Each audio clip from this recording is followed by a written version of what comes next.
ചെയ്യുന്നു. ഈ പറയുന്ന 10 വലിയ കുഴപ്പങ്ങൾ നിങ്ങൾ പരിഹരിക്കുകയാണെങ്കിൽ നിങ്ങൾക്ക് വിളവ് വർദ്ധിക്കും, അതുപോലെ തന്നെ ലാഭം കൂട്ടാം, അവസാനമായി ചിലവും കുറയും. മിസ്റ്റേക്ക് നമ്പർ 1, മണ്ണ് പരിശോധിക്കാത്തത്. ഒന്നാമത്തെ വലിയ കുഴപ്പമാണ് മണ്ണ് പരിശോധിക്കാത്തത്. എല്ലാ മണ്ണും എല്ലാ വിളകൾക്കും യോജിച്ചതല്ല. അതുകൊണ്ട് തന്നെ നമ്മൾ മണ്ണ് തിരഞ്ഞെടുക്കുമ്പോൾ അതിന്റെ pHഉം അതുപോലെ തന്നെ ആ മണ്ണിന്റെ ഗുണദോഷങ്ങളും അറിയണം. അതുപോലെ തന്നെ വെള്ളത്തിന്റെ ലഭ്യതയെക്കുറിച്ചും നമ്മൾ അറിഞ്ഞിരിക്കണം. ഇവ നമ്മൾ പരിഹരിച്ചില്ലെങ്കിൽ നമ്മുടെ കൃഷി വിളവ് തീർച്ചയായും കുറയും. ഇത് തടയാനുള്ള ഒരേയൊരു മാർഗം കൃഷി ചെയ്യുന്നതിന് മുമ്പ് മണ്ണ് പരിശോധിക്കുക എന്നതാണ്. പരിശോധിച്ച ശേഷം അതിന് അല്ലെങ്കിൽ ആ മണ്ണിന് യോജിച്ച വിള തിരഞ്ഞെടുക്കേണ്ടതും ഉണ്ട്. മിസ്റ്റേക്ക് നമ്പർ 2, തെറ്റായ വിള തിരഞ്ഞെടുക്കുന്നത്. കാലാവസ്ഥയ്ക്കും പ്രദേശത്തിനും യോജിക്കാത്ത വിള തിരഞ്ഞെടുക്കുന്നത് വിളവ് കുറയാനുള്ള ഒരു വലിയ കാരണമാണ്. കേരളത്തിൽ മഴ കൂടുതലായതുകൊണ്ട് കൂടുതൽ വെള്ളം ആവശ്യമില്ലാത്ത ചെടികൾ നട്ടാൽ ചീഞ്ഞു പോകും, വിളവ് കുറയും, ലാഭം പോകും. ഇതിനുള്ള പരിഹാരം എന്നാൽ നിങ്ങളുടെ പ്രദേശവും കാലാവസ്ഥയും തിരിച്ചറിയുക. രണ്ടാമതായി അതിനനുസരിച്ചുള്ള വിള തിരഞ്ഞെടുക്കുക. മിസ്റ്റേക്ക് നമ്പർ 3, അമിത ജലസേചനം. മൂന്നാമത്തെ ഒരു വലിയ കുഴപ്പമാണ് ചെടികൾക്ക് നമ്മൾ അധികമായ വെള്ളം കൊടുക്കുന്നത്. ഇതുമൂലം നമ്മുടെ ചെടികളുടെ വേരുകൾ ചീഞ്ഞു പോകുവാനും ഫംഗസ് രോഗങ്ങൾ വരുവാനും വളർച്ച കുറയാനും സാധ്യതയുണ്ട്. അതുകൊണ്ട് നമ്മൾ നമ്മുടെ ചെടിയുടെ ചോട്ടിലെ മണ്ണിന്റെ ഈർപ്പം മനസ്സിലാക്കി മാത്രം വെള്ളം കൊടുക്കുക. നല്ല ഡ്രെയിനേജ് ഉറപ്പാക്കുക. നാലാമത്തെ പിഴവ്, മിസ്റ്റേക്ക് നമ്പർ 4, അമിതമായ രാസവളങ്ങളുടെ പ്രയോഗം. നാലാമത്തെ വലിയ പിഴവാണ് അമിത വളങ്ങളുടെ അല്ലെങ്കിൽ അമിത രാസവളങ്ങളുടെ പ്രയോഗം.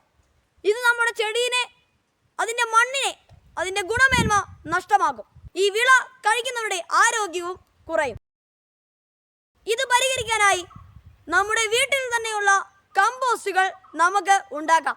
വീട്ടിൽ തന്നെയുള്ള ഓർഗാനിക് വളങ്ങൾ നമുക്ക് ഉപയോഗിക്കാം. ചാണകപ്പൊടി, എല്ലുപൊടി തുടങ്ങിയ ജൈവവളങ്ങളും നമുക്ക് ഉപയോഗിക്കാം. അഞ്ചാമത്തെ പിഴവ്, മിസ്റ്റേക്ക് നമ്പർ 5, ചെടികളിൽ വരുന്ന ചെറിയ ചെറിയ രോഗങ്ങൾ നമ്മൾ അവഗണിക്കുന്നതാണ് അഞ്ചാമത്തെ വലിയ പിഴവ്. നമ്മൾ ചെറിയ ചെറിയ രോഗങ്ങളാണല്ലോ എന്നോർത്ത് നമ്മൾ അതിനെ പ്രതിരോധിക്കാതിരിക്കും. കുറേ നാളുകൾ കഴിയുമ്പോൾ അത് വലിയ രോഗങ്ങളായി നമ്മുടെ ചെടി മുഴുവൻ നശിച്ചു പോകും. ഇത് തടയാനായി നമ്മൾ ദിവസേന നമ്മുടെ ചെടികളെ ഒന്ന് നോക്കുന്നത് നല്ലതായിരിക്കും.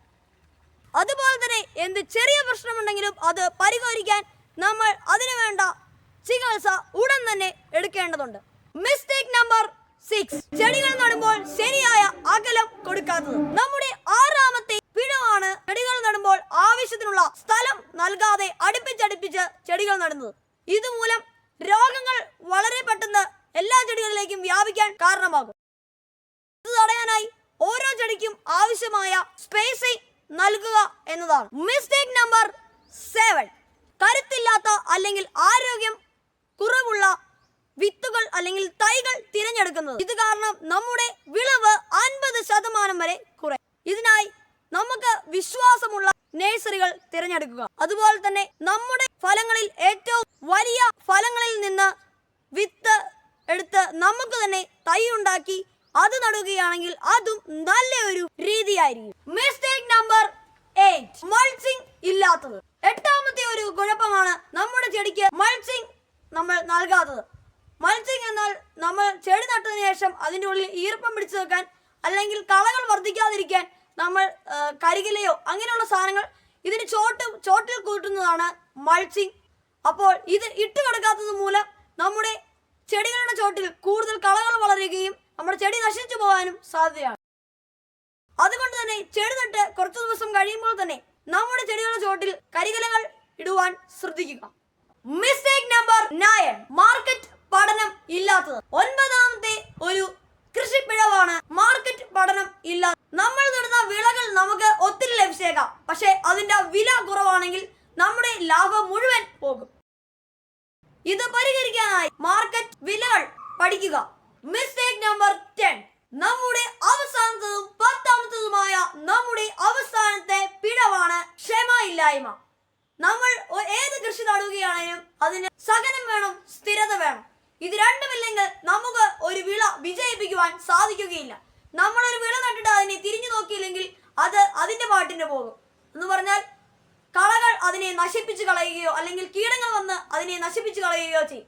അതിനായി തന്നെ നമ്മൾ നല്ല ക്ഷമയുള്ളവരായി നമ്മുടെ വിള വിളയുന്നത് വരെ കാത്തിരിക്കുക.